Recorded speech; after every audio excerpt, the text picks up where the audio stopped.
Having taken a DNA test, I found out that my wife is cheating on me with my own brother. So at a family party, I exposed them and humiliated them. Henry Johnson grew up in a chilly, uninviting household. His mother, Barbara, was emotionally distant, while his stepfather, Tim, provided the only warmth in his life. Tim, a kind-hearted trucker, treated Henry as his own son, despite not being his biological father. However, Barbara resented Henry, seeing him as a constant reminder of her past failures. This environment shaped Henry into a man determined to create a family that would never experience the coldness he felt as a child. Despite his mother's emotional distance, Henry found comfort in Tim's guidance. Tim taught him the values of hard work, respect, and love principles that Henry held dear as he grew up. In high school, Henry met Samantha, whom he believed would help him build the loving family he always dreamed of. They married young after Samantha became pregnant with their daughter Rachel. Henry joined the Army and later transitioned into a security career, all to provide the best life for his family. But the foundation of love and trust he worked so hard to build wasn't as strong as he had hoped. Henry never saw himself as extraordinary. His job as a security officer often involved enforcing rules, dealing with unruly individuals, and handling the associated paperwork. Despite the challenges, Henry found satisfaction in his work and took pride in supporting his family. Samantha, a beautiful woman with youthful looks, worked at a local bank and eventually became a bank manager after attending community college. Together, they provided a stable life for their daughter, Rachel. Henry and Samantha were both 19 when Rachel was born. With help from their families, they managed to care for Rachel and eventually moved into their own home. Henry served 4 years in the Army before landing a job with an armored truck service. Over time, he worked his way up to become the regional director for a large, well-known security company in the Northeast. Meanwhile, Samantha's career at the bank brought additional financial stability to the family. Rachel, now 18, was once the center of Henry's world, but their relationship grew strained as she got older. Since turning 13, Rachel had become increasingly rude to Henry, a change that deeply hurt him. He chalked it up to typical teenage rebellion, but it felt different. One incident that stood out was when Rachel was 13 and Henry asked her to go to bed. She responded with a defiant, "Why should I?" Another time, at 15, she publicly embarrassed him by yelling, "The only embarrassing thing is being around you," when he asked her to change a revealing outfit at a neighborhood party. Her Sweet 16 was particularly memorable for Henry. He worked tirelessly, pulling triple shifts and working back-to-back weeks to save up for a down payment on a used 2015 Chevy Malibu for her birthday. Despite all his effort, Rachel's reaction was dismissive. "Gee, thanks I guess, Dad." Henry was hurt by her ingratitude, and though he managed to hold back his anger, the memory lingered. Later, Rachel allowed a boyfriend to drive the car, which ended in a crash that totaled it. Though Henry was relieved she was unharmed, seeing the wrecked car brought him to tears, as all his hard work seemed wasted. Henry often found himself alone in disciplining their daughter, as Samantha never supported him. She would only intervene to excuse Rachel's behavior and criticize Henry. After a long day of work, Henry was heading home, but found some comfort in knowing he had saved up to surprise Samantha with a trip to the Bahamas for their anniversary. They had planned this trip for years, but never found the time. Henry loved his wife deeply and looked forward to surprising her. Driving home in his 2023 Chevrolet Camaro, Henry reminisced about how he, Samantha, and his friend would debate whether Ford or Dodge was better. Despite the challenges, he loved his wife and daughter and cherished his family. As he approached his house, he reflected on the struggles he'd faced, but felt grateful for his family. When he walked in, he saw Rachel coming down the stairs in a revealing outfit. Concerned, he asked, "Where are you going dressed like that?" Rachel, rolling her eyes, replied, "Going to the movies and then a house party in Greenville." "I told you." Henry, ignoring her attitude, responded, "You didn't mention a house party. If you had, I would have said no, and there's no way I'm letting you go out dressed like that. You're grounded." Rachel was outraged. "Grounded for what? My clothes?" Henry calmly explained, "It's not just the clothes. You're grounded because you're failing math despite my warnings and for skipping school to hang out with friends. That's why." Rachel's anger boiled over, and she spat, "You pathetic excuse of a man. Mom and I should have left you years ago." Without thinking, Henry backhanded Rachel, sending her onto the couch, Shocked by his own action, he stared at her with cold intensity. He then spoke firmly. "If you live under my roof, you follow my rules. I won't tolerate disrespect in my home. Do you understand?" Terrified, Rachel nodded. "Yes, sir. Good. You're grounded for 3 weeks. Now go to your room." Afterward, Henry went to the fridge for a beer, bracing himself for the argument he knew would come with Samantha. After finishing his drink, he knocked on Rachel's door. Hearing her small voice, he entered and saw she had been crying. Despite everything, she was still his daughter, and he loved her. "Honey, I'm sorry I slapped you. It shouldn't have happened. But when you called me a loser, something in me snapped. I love you, but I won't be disrespected in my own home. If something is bothering you, we need to talk about it. I'll always love you." Rachel, though still upset, didn't respond. Henry kissed her forehead and left the room. An hour later, Samantha sped into the driveway, furious. The moment she walked in, she demanded, "Who the hell do you think you are, slapping our baby like that, Henry?" Henry remained calm but firm. "Good evening, honey. Welcome home." "How was work today?" I asked, because you skipped greeting me as you often do lately. To answer your question, I'm her father, and while I love our daughter, I won't tolerate disrespect in the home I provide for our family. Samantha's eyes narrowed, irritated by Henry's firm stance. She took a breath and asked, "Rachel called me at work and said you slapped her. Is that true?" Henry read her expression before replying, "Yes, I did. I slapped her hard enough that she landed on the couch. She needed to understand that her behavior is unacceptable." Samantha was shocked, covering her mouth in disbelief. "So you're just going to slap our daughter around when she talks back?" Henry's anger grew, though he remained calm. "No, but I will discipline her when she disrespects us. Did she tell you why I slapped her, or did you just take her word for it?" Samantha looked down, unable to respond. Henry continued, "She was dressed inappropriately for a party she never mentioned and has been skipping school all week. Did you know that? The principal called me today, but you didn't check the missed calls or texts, did you?" Samantha admitted quietly, "No, I didn't." "At least you admitted that. But that's not why I slapped her. I did it because she called me a stupid, pathetic excuse of a man and said you both should have left me years ago." Samantha was stunned. "She said that to you?" "Yes. Our daughter said that to my face. This isn't the first time she's disrespected me, and you've always been there to shield her from the consequences. I'm not perfect, but I work hard for this family. I wake up at 4 a.m., work 60 hours a week, and handle endless complaints, contracts, and clients. Yet I still make time for every school event, every game, and I help with her homework. But when I discipline her for crossing a line, am the bad guy?" Samantha was speechless, seeing the pain and anger in Henry's eyes as he spoke. He took a deep breath and said, "I'm going for a drive. I need to clear my head." He left, leaving Samantha stunned in the living room. Henry drove aimlessly, needing to escape.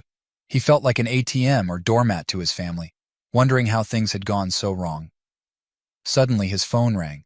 Expecting it to be Samantha or Rachel, he saw it was his mother. He answered, only to be met with her angry voice. "What in the hell is wrong with you?" "Hi, Mom. Don't hi, Mom me. Samantha and Rachel just called. They said you struck Rachel and cursed out Samantha. Have you lost your mind?" "No, Mom, just my patience with them." With that, Henry hung up. Henry loved his mother to a point, but their relationship was strained. Linda had always been cold, never showing him love or compassion.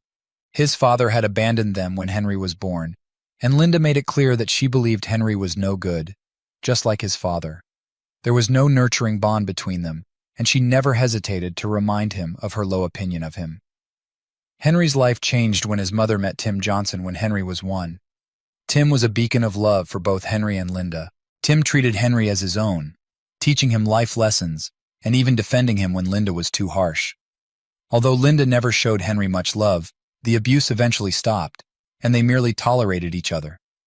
Tim loved Henry so much that Henry took his last name after Linda and Tim married.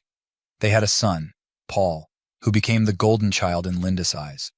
Paul often used Henry to get out of trouble and took everything from him: friends, allowance, and affection. Only Tim treated both boys equally, loving and disciplining them fairly. Henry eventually grew distant, speaking mainly to Tim. When Henry's daughter Rachel was born, Tim was the only family member who supported both Henry and Samantha. Paul even tried to flirt with Samantha when Henry wasn't around, but Tim put a stop to it. Until his end of life, Tim's will surprised everyone, splitting 0.000 equally between Henry and Paul when they turned 24. Paul resented Henry for this, feeling entitled to the entire fortune because he was the biological son. Henry used his share to buy a house for his family after leaving the military. Returning to the present, Henry knew he had to go home. After watching the sunset at an old drive-in, he headed back. When he arrived, Samantha was waiting.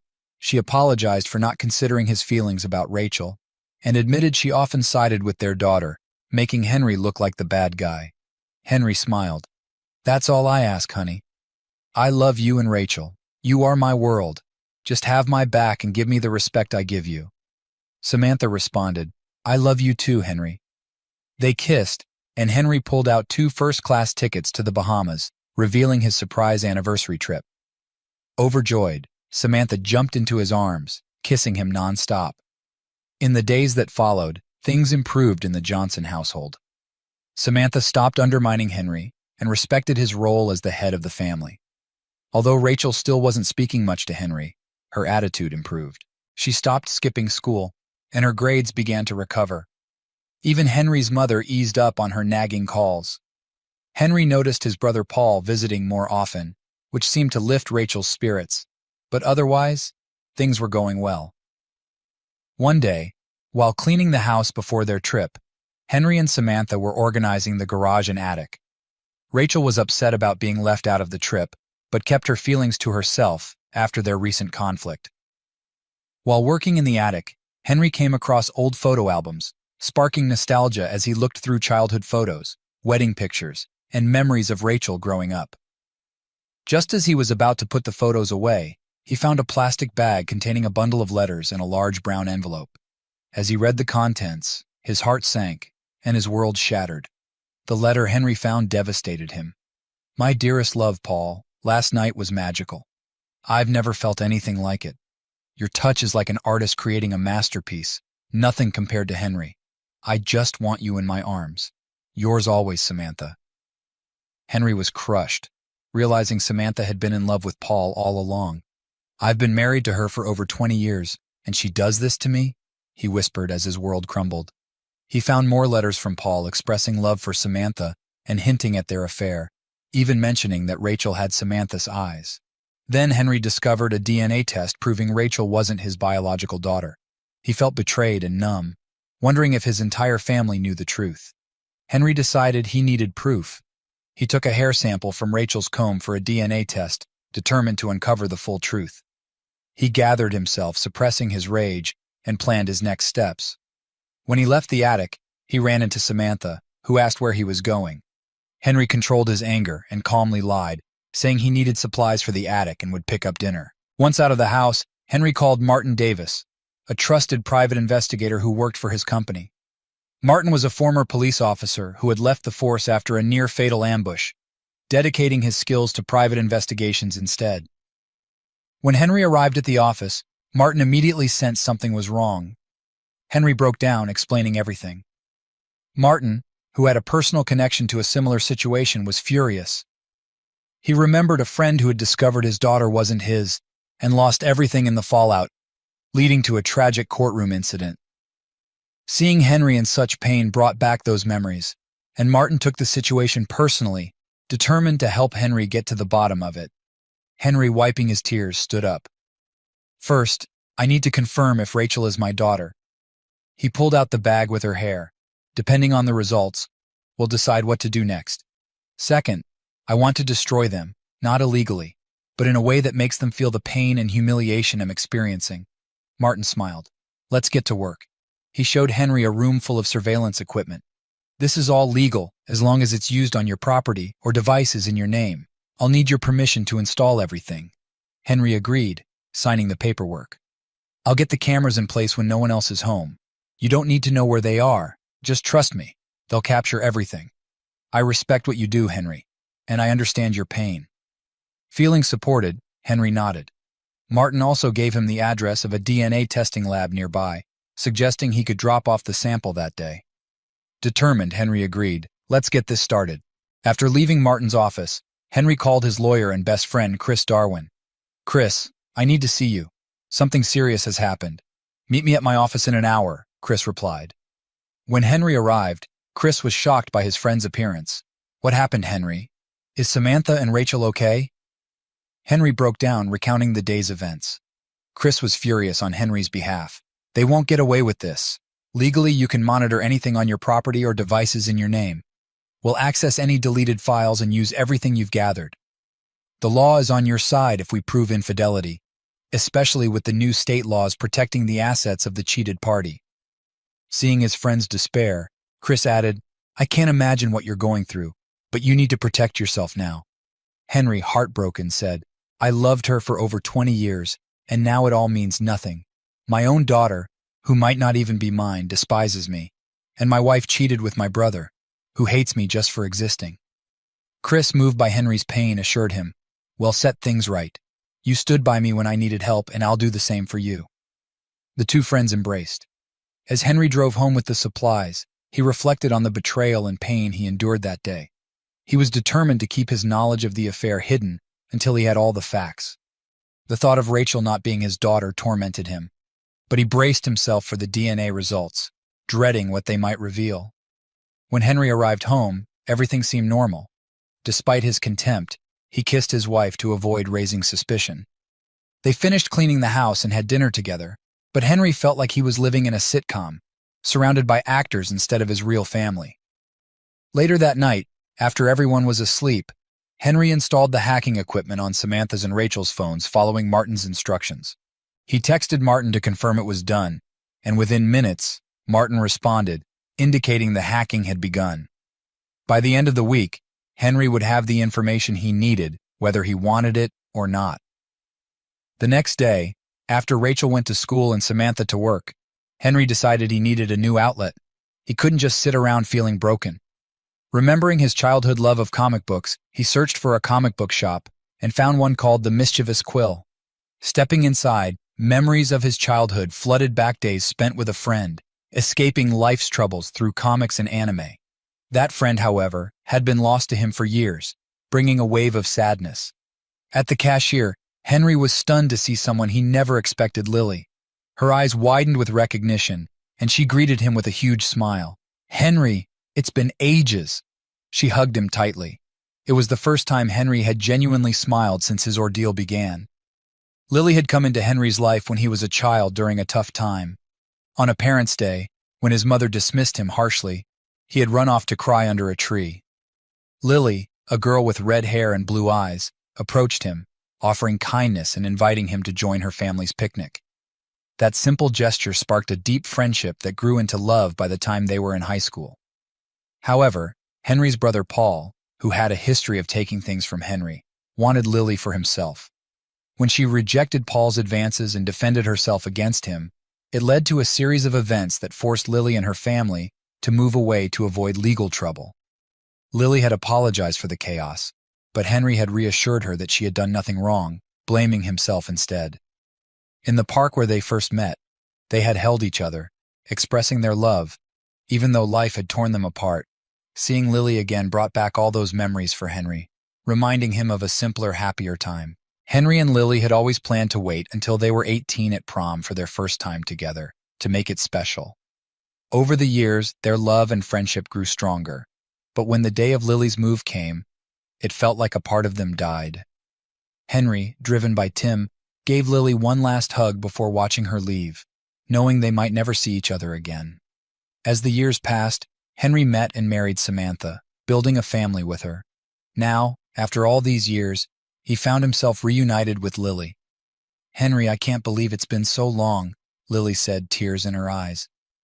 Despite the years, she had grown into a beautiful woman, looking youthful at 34, with her short red hair, blue eyes, and tattoos. She still carried the charm that had captivated Henry. Lily, you look amazing, Henry replied, making her blush. They decided to catch up during Lily's break, heading to a cozy break room in the comic shop she owned. Henry was surprised and impressed. You own this place? How did that happen? Lily explained that after her parents died in a car accident, she discovered they had a life insurance policy and a trust from her grandparents, totaling $3 million. With her love for comics and a business background, she returned to town, bought the property, and turned it into her dream comic shop. living on the top floor. Henry was proud of her success. "You deserve this, Lily. I bet your guy is the luckiest in the world." Lily's smile faded, Hez out of the picture. "I caught him cheating, and he even had the nerve to be angry when I interrupted him. Thankfully, we didn't have kids, and I got out before things got worse." Henry, relating to her pain, shared what had happened to him recently. Lily hugged him tightly. "I'm here for you, whatever happens." Henry felt a warmth he hadn't experienced in a long time. As they parted, Lily invited him to visit again. "I'd like that," Henry said before driving off. On his way home, Henry received a text from Martin. "Meet me at Chris." Henry knew what this meant, and despite dreading what was to come, he headed there. Upon arrival, Chris' wife, Laura, greeted him warmly. "Henry, I'm so sorry about everything. We're here for you no matter what." Henry hugged Laura and thanked her before heading into the office where Martin and Chris awaited him with grim expressions. Martin began, "Henry, I'm sorry, but it's bad. We found more texts and videos.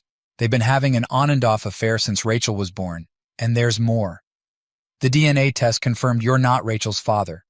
Henry, overwhelmed with pain and humiliation, broke down. Martin offered him a sip from his flask to steady him, then continued, "We also discovered that your mother and Rachel knew about the affair since Rachel was 13, around the time you noticed a change." Henry's heart broke as he read the document chats between Rachel and his mother expressing their hatred for him, their enjoyment of living off him, and plans to divorce him after Rachel graduated. They even discussed moving Paul into the house Henry paid for, and how his mother wished he had died instead of Tim. In shock, Henry muttered, "How could my own family hate me so much?" Chris and Laura offered comfort, with Laura reminding him, "Family isn't about blood, it's about actions. You saved Chris and me years ago, and you've been our family ever since. We love you, and we'll always be here for you." Henry, resolved, told Chris, "We go scorched earth." Chris nodded. "How do you want the paperwork sent?" Henry decided, "I'll deliver it to Samantha myself. She's expecting a surprise, and she'll get one when she and Rachel come home.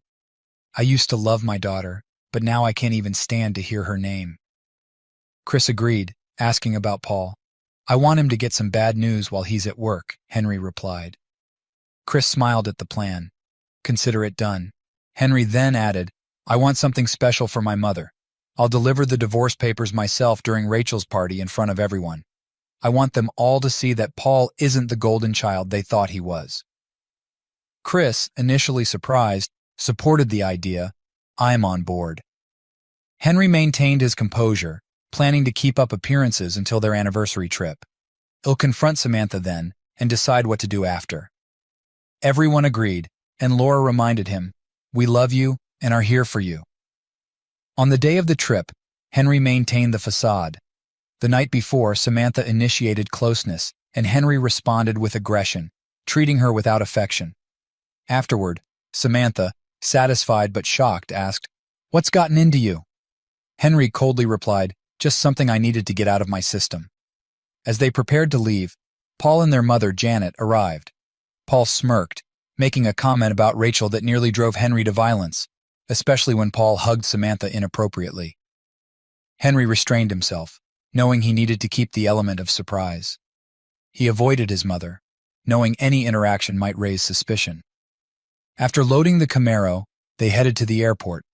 As Henry gazed out at the island below, hearing the captain announce their landing, he thought about how he would confront Samantha and whether she would be honest with him.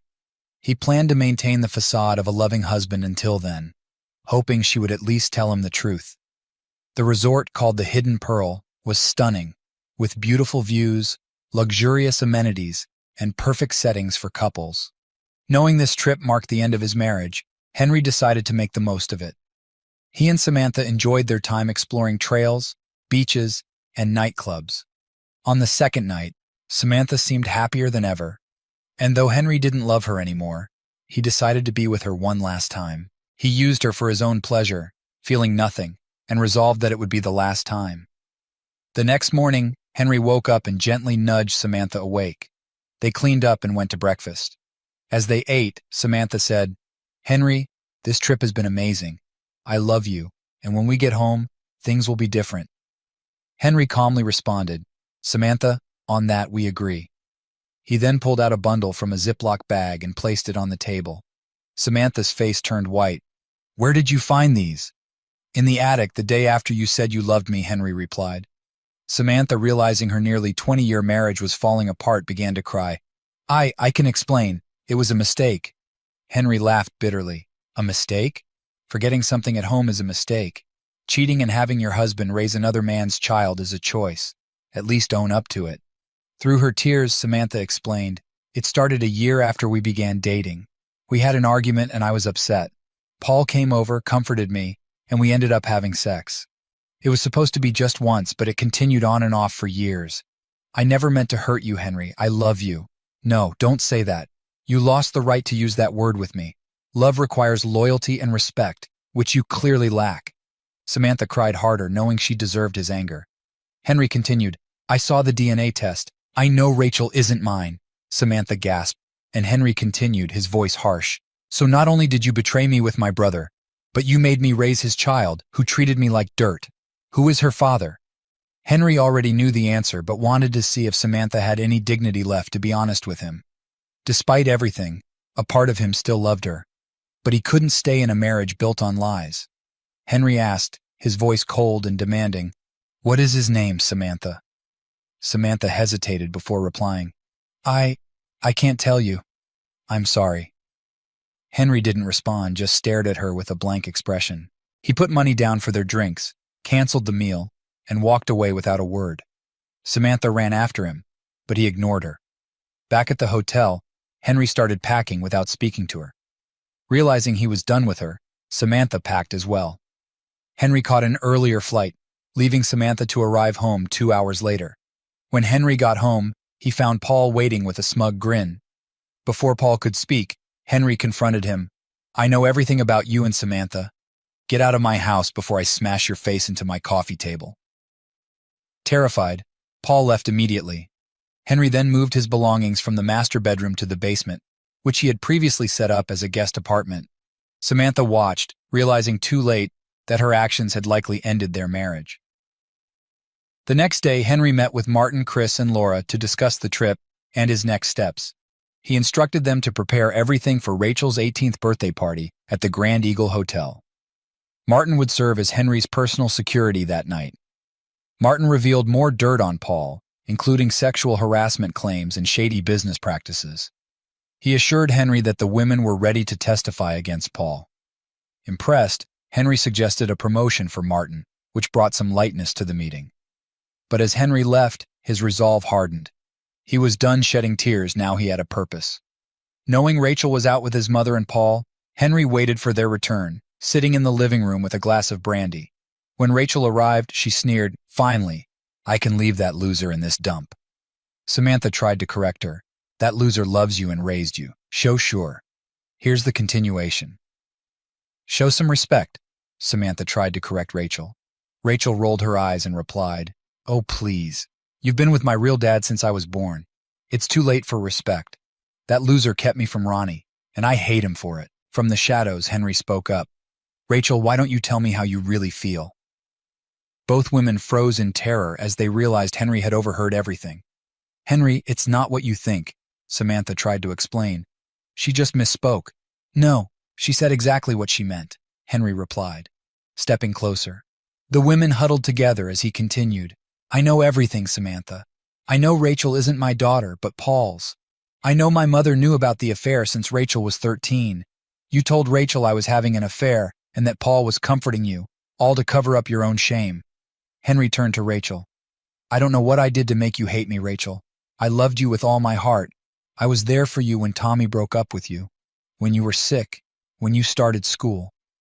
I promised to protect you and show you love, unlike what I experienced from my mother." Rachel began to cry as Henry continued. "When you were in that car accident, all I cared about was getting to you, hoping you weren't hurt." Henry then looked at Samantha and asked coldly, "Did you and Paul laugh every time you took him to our bed?" Samantha went pale. Before she could respond, Henry added, "I have video evidence." He turned on the TV to show footage of Samantha and Paul together in their marital bed. "You spied on me?" Samantha asked, irritated. "Are you seriously upset that I recorded you cheating in our bed?" Henry shot back. Samantha stammered, I can explain. We can work through this. Oh God, no, Henry cut her off. This wasn't a mistake, Samantha. It was a choice, over and over again. You slept with my brother, had his child, and made me raise her as mine.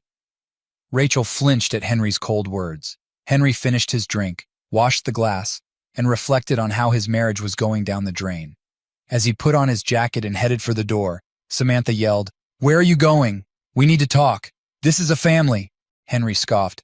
"What family? Did you not hear what I just said? I'm leaving because I can't stand the sight of either of you." He slammed the door and drove off, needing to escape at 10 p.m. He didn't want to go to a bar, he wanted to be with a friend. He knew just where to go. Lily was at home with her 2 new German Shepherd puppies, Lady and Gunner. She had always wanted to be a mother, but bad relationships had left her alone. These puppies were now her companions.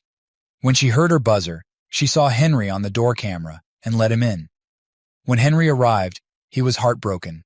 Without saying a word, he held on to Lily and cried, finally releasing all the pain and anguish he had been holding in his family's betrayal, the discovery of the affair, and the heartbreak of it all.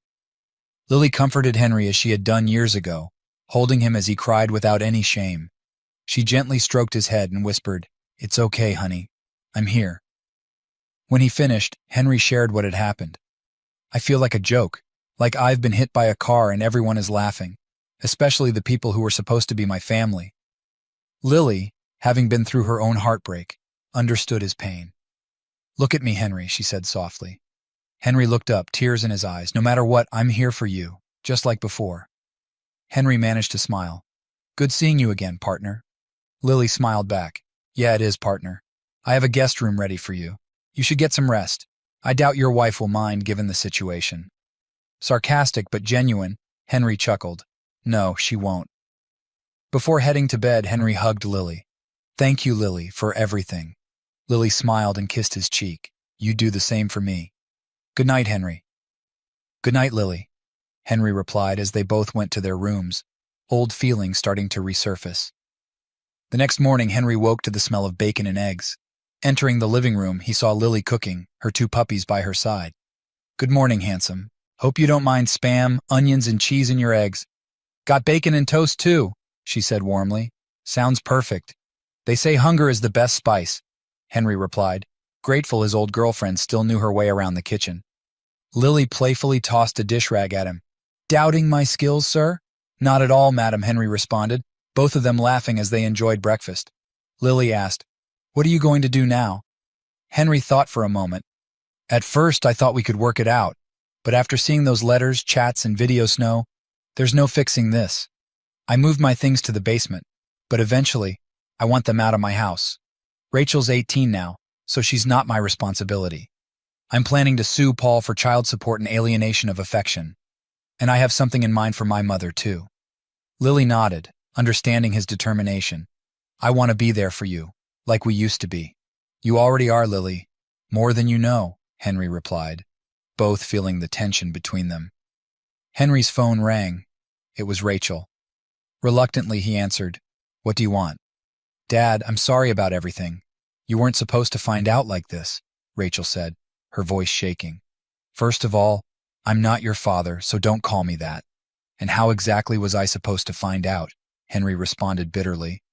Rachel hesitated, then asked, "Well, as you know, I want to go to college. How are you going to handle the payments? School is expensive." Henry was stunned by her entitlement. Lily waved her hand in front of his face to snap him out of it. Slowly, Henry responded, "Let me get this straight after you and your mother show me how unappreciated I am and reveal that I've been raising another man's child, a child who hates me. You have the nerve to ask me to pay for your college?" Rachel, unfazed, replied, "Just do it already. You're legally my dad, so you're obligated to help me." "Screw you," Henry snapped. "You're an adult now, and I'm not obligated to do anything. If you want to go to college, ask your real dad to pay for it. Don't ever contact me again." He hung up and blocked her number. Turning to Lily, Henry said, "I need to get things started." Neither Henry nor Lily could deny the feelings between them. Their eyes met, filled with desire, and soon they were kissing, genuine, passionate, and full of love. Suddenly, Henry pulled back, stopping the kiss. "Lily, I'm sorry, you're hurting, and I took advantage." "I should have." Lily gently placed a finger on his lips. "You have nothing to apologize for, Henry. It's clear our feelings never really went away, just took a long nap. Lily, I love you. I never stopped, Henry confessed, his voice filled with emotion. He brushed her hair aside and wiped away a tear. But I respect you, Lily, and my vows. I need to give Samantha the divorce papers first. That happens tonight. If you want us to be together, please respect my wish to stay faithful until this is over. If that's too much, I understand. Lily kissed his cheek. I've waited over 17 years. I can wait a little longer. They hugged, and for the first time in a while, Henry felt hope. He left, showered, and prepared for Rachel's birthday party at the hotel. As he dressed, he realized there was no point in dwelling on the past. He could only move forward. When he arrived home, workers were preparing for the party. Oh great, Rachel's birthday. Just what I needed, he thought. His phone rang, and seeing the caller ID, Henry sneered.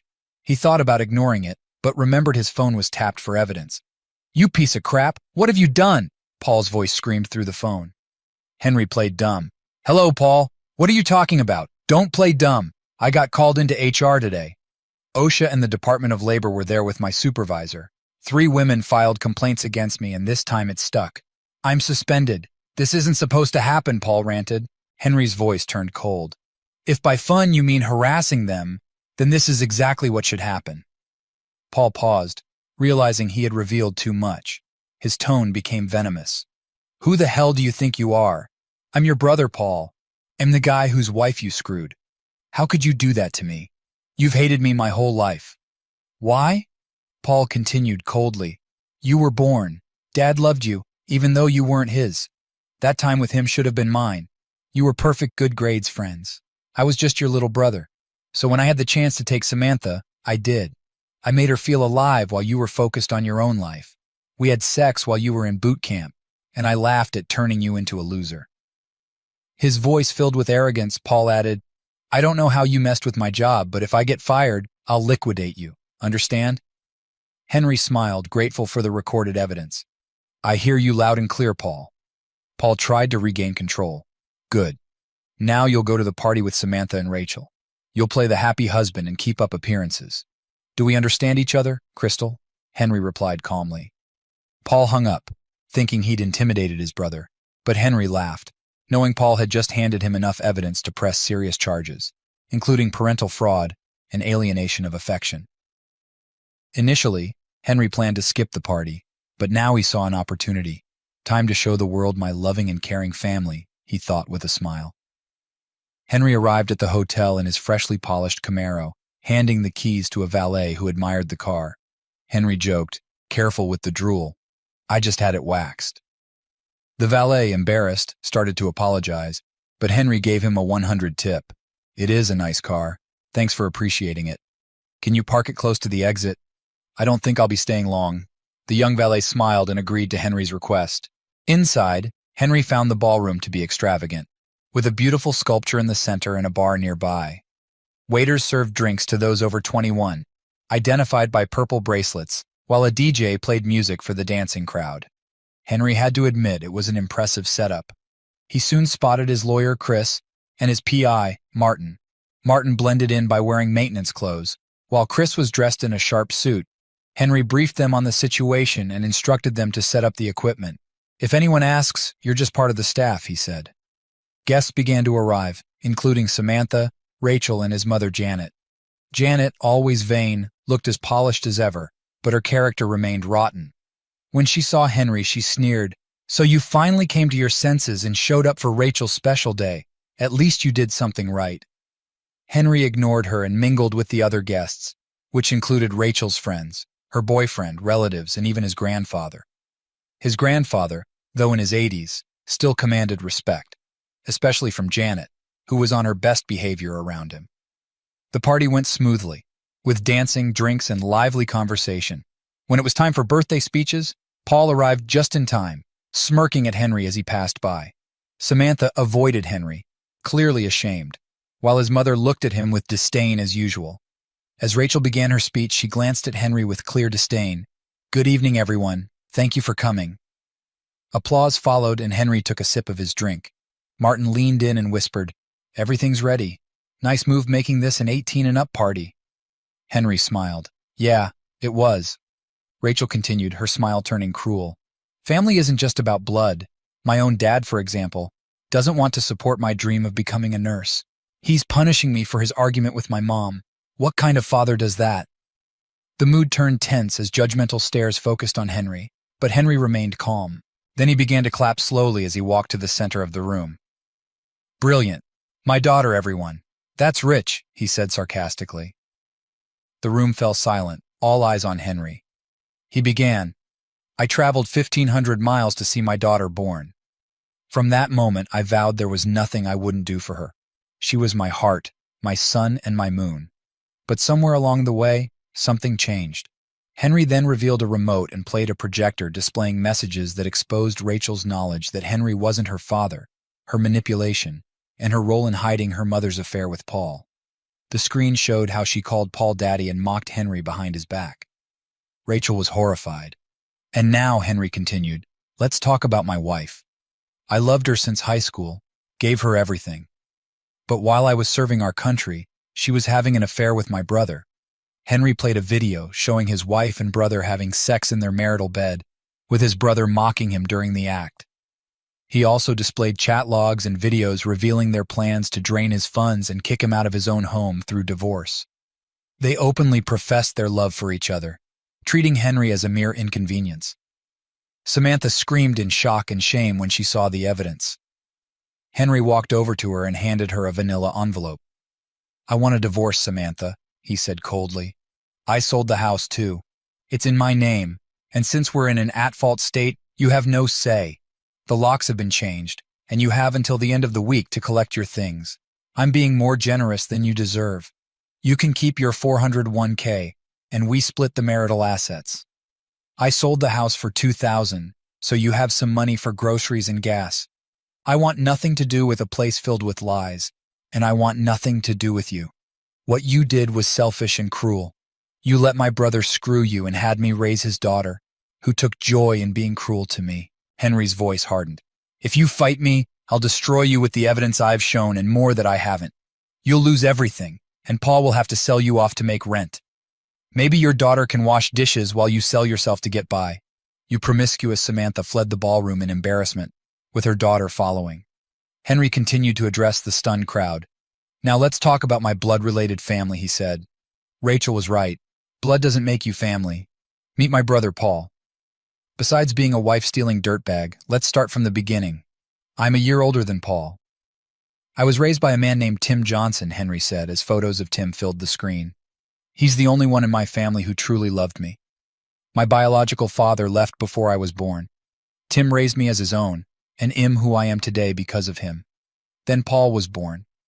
I don't know why he hated me so much, or why he betrayed me by having me raise his child, but I'll let him explain. Henry then played the recording of his earlier conversation with Paul, revealing Paul's jealousy, his wish for Henry's death, and his belief that Henry had no right to their father's love or money. Paul even threatened to eliminate Henry. Henry turned to his brother. You don't need to worry about being my brother anymore because as far as I'm concerned, you were dead to me the moment I found out you were screwing my wife. Paul lunged at Henry, but Henry ducked and knocked him with a strong punch to the ribs, causing Paul to collapse. Martin, acting as security, quickly handcuffed Paul. You're being detained until the police arrive, for both your safety and mine, Martin said. Paul groaned in pain, struggling to stay conscious. Henry handed him an envelope. You've been served, prick. Paul glared at Henry with pure hatred as Henry walked back to the center of the room. He then turned his attention to his mother. And now my mother. Let's just call her Janet because boy does she hate me. She knew about the affair and was perfectly fine with me being betrayed by her favored son. He displayed images of Janet's chats and videos openly supporting Paul and Samantha's affair, along with conversations where she and Rachel criticized Henry. The crowd's disdain for the family grew even stronger, but Henry wasn't done. He pulled out a brown leather diary, and Janet's face went pale. Mom kept a diary since I was born. According to her, my father was a selfish dirtbag who ran when he found out she was pregnant. But that's not entirely true, Henry continued. I did some digging and found out my real father was Alex Thompson. Alex and Janet met in high school, and during their senior year, Janet decided she wanted kids. Alex, however, made it clear he wasn't ready and always insisted on using protection, even asking Janet to be on the pill. But Janet lied, telling Alex she was on the pill because he trusted her. They were planning to get married until she got pregnant. Janet was thrilled, thinking she'd finally have her happy family. But Alex's powerful parents didn't like the idea of their son being trapped. They hired top lawyers to tell her she could keep the baby, but she'd be raising it alone. Henry paused, observing the crowd's reaction, then continued. Alex signed away his parental rights, shattering Janet's dream of a perfect family. From that moment, she truly hated me, even before I was born. She wanted to get rid of me, but my wealthy grandfather stepped in and threatened to disinherit her. So she had me, though she didn't even want to hold me after I was born. And here's the kicker, Henry continued, his voice steady despite the tension in the room. Janet had a neighborhood friend who would visit when Dad wasn't home. Yes, she cheated on him. The room grew silent as Henry spoke. He continued, "One day, I saw her friendlets call him Rusty. Rusty liked hanging out with me, particularly when Mom or Dad wasn't in the room. One day, Rusty came into my room when I was asleep. Anyway, I woke up to see Rusty with his hand touching me in ways no child should be touched. The crowd gasped in horror, but Henry remained composed, his voice unwavering.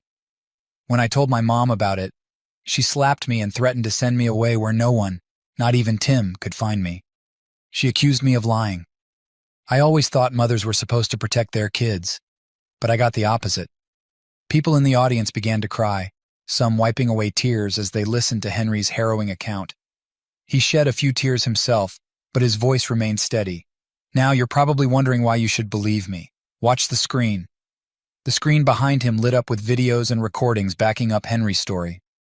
There were his father's accounts, Janet's own words expressing her regret and hatred, and diary pages confirming everything. The crowd grew somber, with many crying for what Henry had endured, while others looked on with disdain for his family. Henry approached his mother, who now looked completely shattered. "I had no choice in being born, and the only real family I had wasn't even related by blood. But I want you out of my life for good. No more calls, no more texts. And when you take your last breath, I want you to know you'll die alone.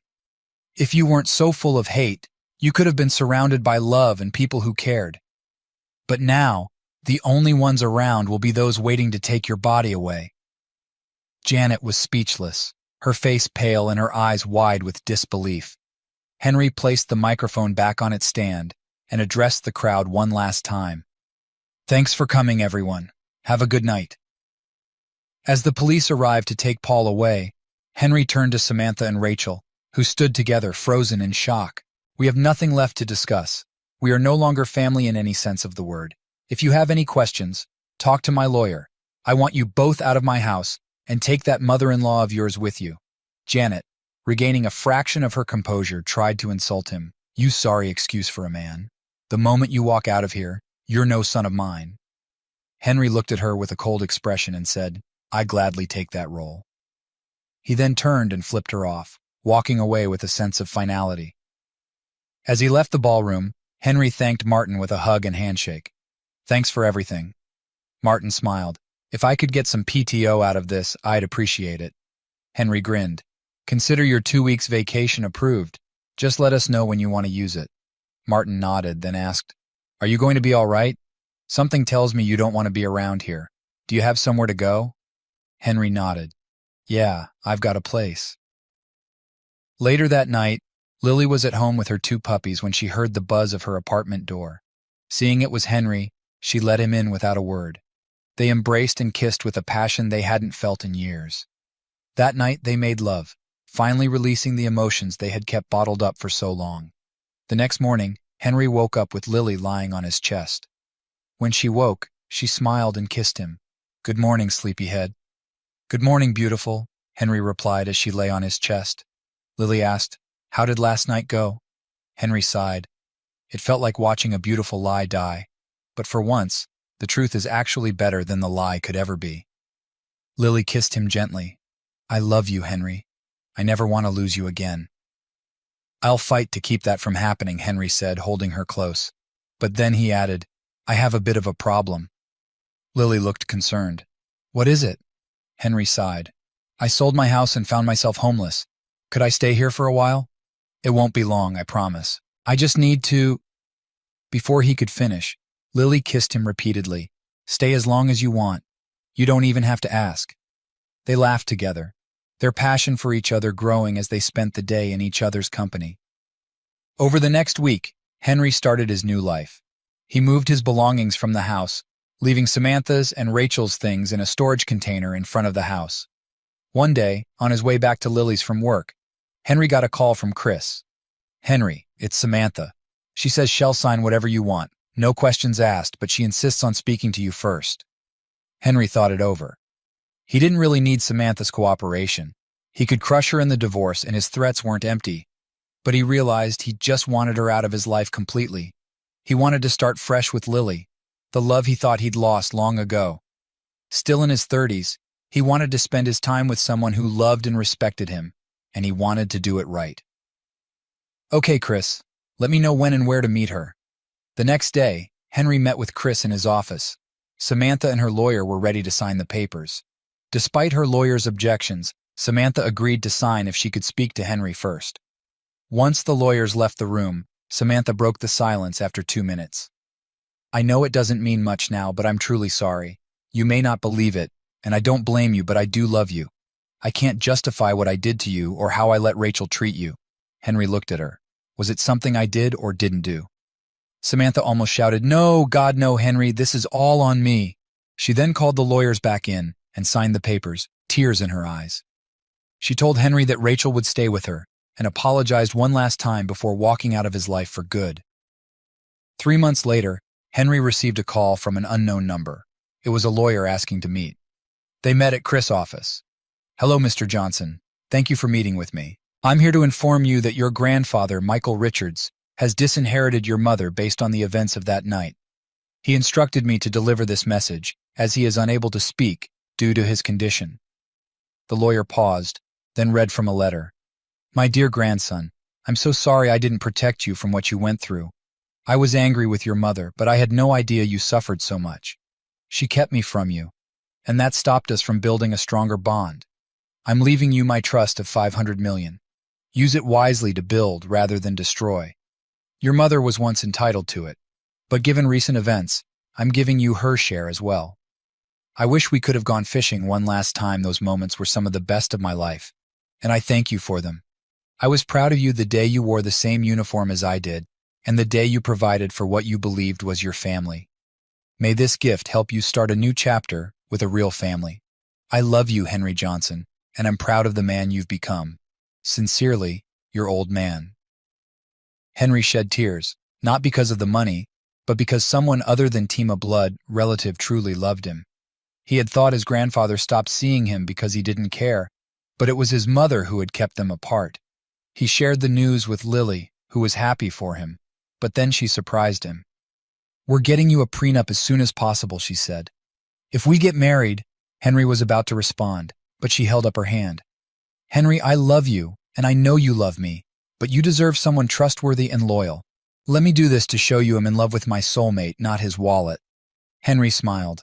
Okay, beautiful, but I picked the dinner on our honeymoon. Lily kissed him. Deal.